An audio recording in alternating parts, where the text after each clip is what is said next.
So sitting down with Caitlyn Milby, GM for Racing Louisville, and we're getting ready to start a brand new season.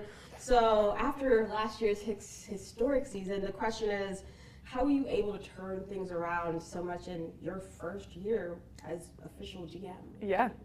I had a very good kind of base to work with, 100%. We had missed the playoffs, been in that unfortunate 9 spot for a couple years in a row. So we were right there for a while. So I think going in from 24 into 25, it was how can we literally just get those inches left, right? That 5% better to get us across the line. And so I think the big thing that it came down to, and I've said this time and time again, and I think Bev will say it also, is the culture and kind of the belief that we needed to build within the team. And we are very confident that that was what was able to push us across the line. In addition to our recruitment and things like that, but those kind of intangible things that we really, really wanted to put emphasis on in the off season and in preseason to build. And we're confident that that led us into that success. And then what we're able to take from that we built last year going into this year. And speaking of recruitment, how are you able to balance financials and talent while trying to find, the perfect people for this team? Yeah, so I think you hit it right there, the perfect people for racing. So I think previously we were trying to go find the best of the best. We were trying to find the best soccer player. And when you do that, the net that you cast is so large.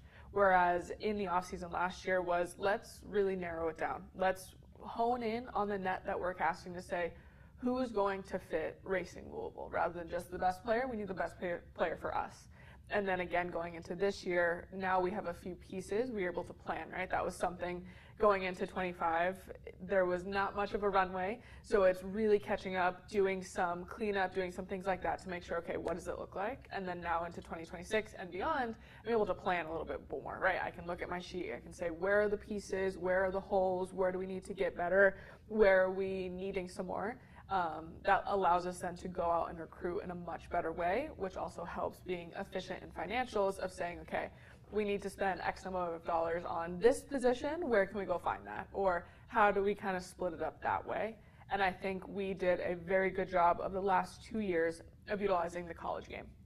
So prior to this with the draft, it was a little bit of a crapshoot. You didn't know where you're going to fall. Obviously, there were some things you could guess what player was going to be where, but it's hard to say, okay, if we need a striker and you fall at this point in the draft, you've got to look, you've got to do these, you've got to do the math. It's a bit more challenging to do it, where now, I said it last year, going into that first offseason without a draft, it was a little bit of the wild, wild west, right? You're in free agency for these college players. Some of the salaries that they're requesting quite high, so you're trying to balance, and I think as a league, we're trying to see it kind of even itself out, and just now being able to go and say, okay, in this collegiate season, we'll start to map out for 27 even and say, okay, where do we think we need? What are the best players that we think are going to come out at the end of the year? Are we going to come in? Do they have summertime? Do we bring them in for a training to see them in the environment, to get used to them? Because as I mentioned, you need good people and good soccer players to be able to play here. And so that's what we've been able to find and I think really be successful in. And what specifically are you looking for in these players? So I think if you watched any of our games last year, you're well aware that we are a high-pressing, quick transition team.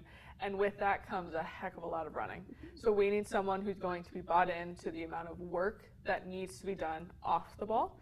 And you'll hear us talking about that a lot. As we go through recruitment, we look at almost what they do off the ball when they're out of possession more than what they do on the ball in possession, because we need that work ethic. We need that work rate. And we need people who are going to put the team above themselves, essentially. So we need those people who really care about what racing's doing and how they can impact rather than what the team can impact for them.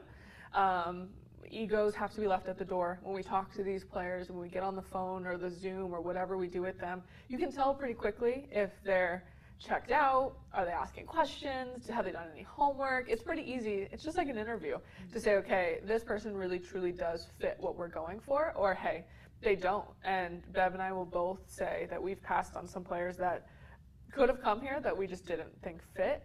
And, we want, out of respect for the group that we have, that have worked so hard as a team and in their locker room to build this culture, that we're not going to put someone in there that we are not confident would be able to uphold the standard that we've built. Okay, so what's your favorite thing about working with Racing and with Bev here? Because you seem like to be basically a family here. Yeah, I think not a Louisville native by any stretch for me, but I've been in Louisville now since 2014. So being able to do this in the city that I now call home, first and foremost, is an amazing thing. And then obviously you talk about that kind of family culture, and there's problems that we run into and we're beating ourselves up about it, of little tiny things, and we talk to other people, or we have players come in from other teams and you hear, no, I think we're actually doing okay. We try to be almost perfectionists and knowing that that's not going to be perfect, but knowing, hey, we are a family. We do care a lot about each other, and we work in one building, so we're able to be close with the Louisville guys. We're able to be close with our upstairs. We have that kind of connection, which I think is very meaningful. And then just the ability and kind of partnership that Bev and I have to be able to work together to be able to, produce this team has been great. And then just being able to work with fantastic women of all of our players is amazing. Obviously, getting to see all the kids, boys and girls, at the games and how happy they are. And then we were out in, I think, Cincinnati, and I was wearing a Racing shirt because I own no other t-shirts. And someone was like, oh, great shirt, or something like that. And it's cool to see just, we live in this little bubble, and then it's hard to realize that we do impact so many people. So just being able to see that in the city is really great. And what do you think it's going to take for the team to make it to the playoffs this season? Because you're right there. Yep. You can do it again, right? Yep. Right. It's a little bit more. It's the expectation now. Mm-hmm. So prior to it was getting across that line. Now it is the expectation for this group. So I think in the off season, we got a little bit better. How do we keep getting better? Do we, what do we need to change tactically that I'll let them kind of do? But then on our side, what can we do to be able to make sure we have a solid group? And I think you'll see that depth continue to increase. So we've got 11 starters, but there will be people on the bench who will be able to start the next game. And that's something that we haven't always had. We've got a pretty busy schedule this year. We've got 4 more games, obviously with the 2 new teams. So it's even more jam-packed in the same amount of time. So every single person on our team is going to be very, very valuable. So it's really making sure that everyone feels their worth and know that when their number is called upon, they're going to be ready to go. What brings you the most joy during the season? Winning. That is a fair answer, by the way. That's probably accurate. You'll wake up on match day +1. You'll hear us talk about the way we do the week is there's match day. Our world revolves around match day. So is it match day -3, -2? So match day -1s are always way easier when you wake up and after a win. You're like, oh, this is great. This is so much fun. So aside from winning, getting to come to work with people that I really enjoy, not just the players, but the staff. There's a handful of us that have been here for a very long time together. And again, everyone's always in a better mood if you win. So that's probably the main. So it's fair to say that my next question was, what do you look forward to the most? And winning is definitely it. Definitely it.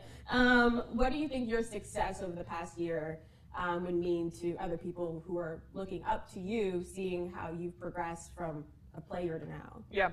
And I think, it's kind of that story that I've told 100 times now, going from an intern to the academy to the director of ops to this. And I think it's just fake it till you make it and work really hard. And I think that's probably cliche answers because timing was on my side for a lot of things. Got lucky for a lot of things, so I won't say that the universe hadn't helped me a little bit, but I think it's just working hard. Coming in every day, figuring out what you can do, learning what you can do from those around you, also learning what not to do, right? And it's doing jobs that you maybe didn't want and realizing, I don't really love that.